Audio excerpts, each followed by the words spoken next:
Eu colocava a arma na cara da pessoa e se ela reagisse, ela levava um tiro. Eu não queria ajuda de Deus, eu não queria ajuda de pastor, eu não queria ajuda de padre, eu não queria ajuda de ninguém. Meu nome é Walter, tenho 35 anos, sou empresário. Eu entrei no mundo do crime quando eu estava para completar 18 anos de idade. Eu fui trabalhar no centro da cidade como um funcionário qualquer. Meu primeiro crime foi habilitação de celular. Na época não tinha chips, né? Eram linhas. E eu comecei a habilitar os celulares. A gente pegava a linha virgem das operadoras e colocava para dentro e para fora dos presídios.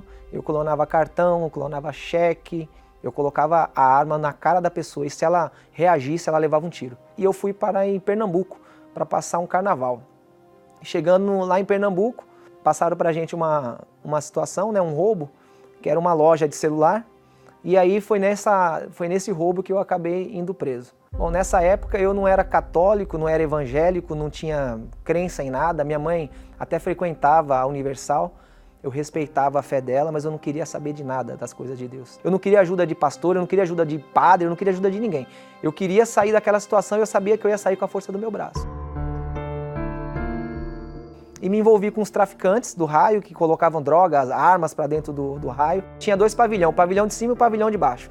E a gente começou, eu e mais esse parceiro começamos a dominar o pavilhão de cima. E aí começou uma pequena discussão lá, que estourou uma rebelião. E nessa rebelião morreu uma pessoa, teve várias outras pessoas que ficaram feridas lá, colchão pegando fogo, aquele inferno. Foi ali, sem dúvida, o pior momento da minha vida. Quase me mataram, me quebraram inteiro. Eu tenho marca em várias partes do meu corpo da surra que eu levei naquele dia. E aí me jogaram nessa solitária, né, que é o castigo. Quando eu entro todo ensanguentado, tava todo sujo de sangue. Eu olho para a poltrona lá, para a cama, para a pedra, né, onde a gente deita, e aí abandonaram uma Bíblia em cima dessa pedra. A Bíblia já estava velha, já com algumas páginas arrancadas, mas uma Bíblia média, né? E aí eu peguei aquela Bíblia e comecei a ler para passar o meu tempo, porque eu sabia que no mínimo 30 dias eu ia ficar ali. E aí, lendo a Bíblia, Deus foi falando comigo. Foi o próprio Deus, porque naquela situação eu não tinha um pastor que fosse me visitar, não tinha ninguém, um padre, não tinha igreja lá dentro, não tinha nada. Então eu peguei aquela Bíblia e comecei a ler mesmo para passar o tempo, e aí o próprio Deus foi falando comigo. E aí foi nascendo dentro de mim uma vergonha. E foi vindo as consequências na minha cabeça do que o crime trouxe para mim. E aí eu falei para Deus que se Ele me desse mais uma chance, que quando eu saísse dali eu ia servir a Ele. Eu ouvi Deus falando comigo, sai dessa vida. Aquela voz que ficava martelando mesmo na cabeça. E eu lendo eu lembro como se fosse hoje, eu comecei a ler os evangelhos, né? Comecei a ler por Mateus e vi tudo que Jesus fez por mim. Me incluí naquilo, né? Embora eu só ouvia falar de Jesus. Aí eu comecei a ler e comecei a entender sobre as coisas de Deus. Li sobre a paciência de Jó e fui vendo ali que tinha jeito para mim também. Eu estava fraco fisicamente, né? Porque eu não estava comendo direito, mas o meu espírito estava forte. Eu estava me alimentando das coisas de Deus. Era eu e Deus, eu ouvia a voz de Deus todo santo dia, através da palavra dele. Eu lia a palavra dele todos os dias ele vinha com uma palavra para me fortalecer. E minha mãe lutando por mim, ela fez uma fogueira santa para me tirar daquela situação. Ela já vinha fazendo, ela fez algumas campanhas, mas como ela mesma falou para mim depois que eu saí, ela fez uma que mexeu com ela.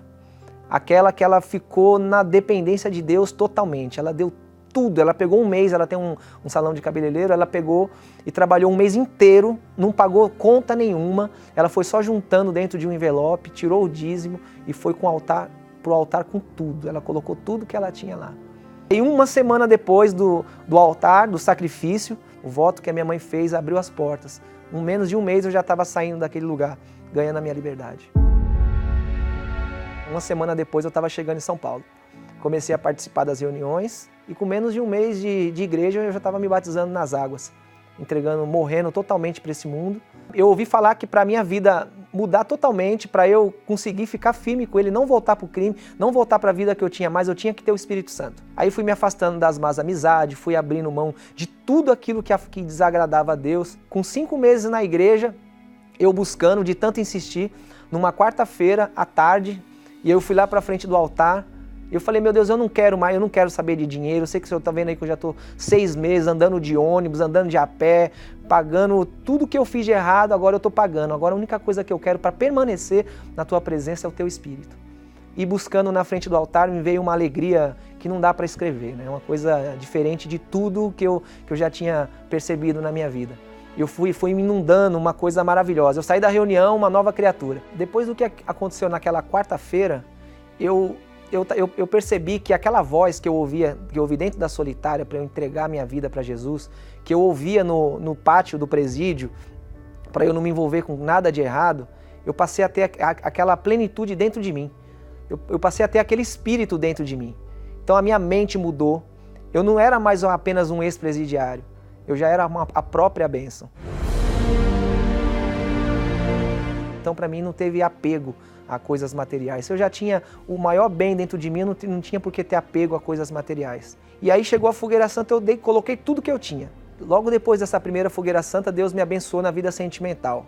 Eu não estava nem buscando, e aí Deus me trouxe uma pessoa maravilhosa. Me casei, e logo depois do nosso casamento, a gente estava numa situação financeira apertada. A gente se casou, foi abençoado na vida sentimental, mas ainda faltava a vida econômica, a coisa não andava, a coisa ainda estava meio amarrada, né?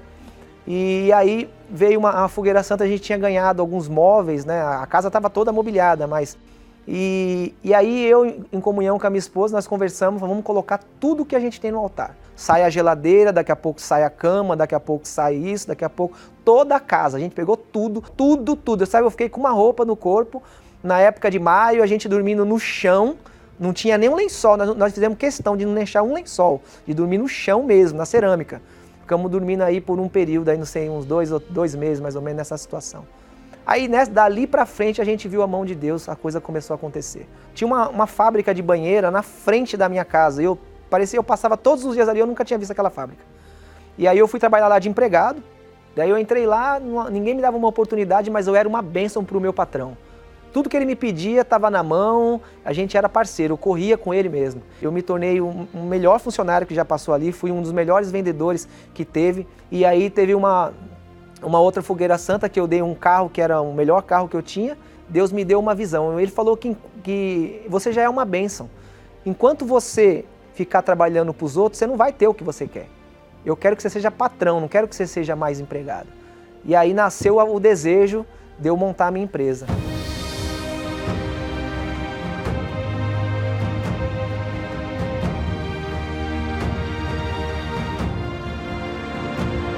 Na região onde eu moro hoje, em Cotia, o cara estava falido, uma empresa valiosa, bem no meio da Raposo Tavares mesmo, uma empresa muito boa, e o cara estava quebrando.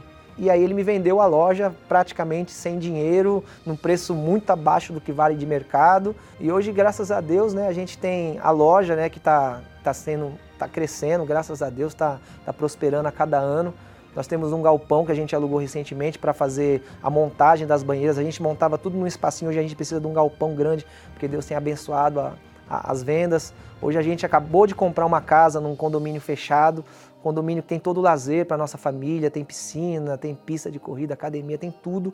Hoje a gente anda de carro, o carro que a gente quer, e hoje a gente abençoa mais de 10 famílias que trabalham direta e indiretamente para mim. Hoje eu sou uma bênção para essas famílias, eu sou uma bênção para minha esposa, eu sou uma bênção para os meus filhos. Meu maior patrimônio é o Espírito Santo, porque é Ele que me direciona, foi Ele que me deu coragem para sair de uma empresa que eu tinha um salário razoável, que eu bancava minha família e sair com a mão na frente e outra atrás para um negócio que eu nem sabia se ia dar certo.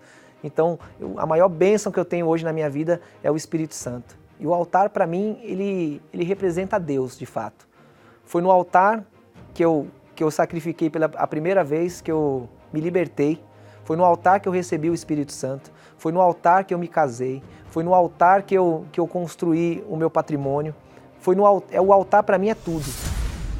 E a voz de Deus continua me conduzindo, continua me chamando, e eu não tenho medo, eu continuo subindo ao altar.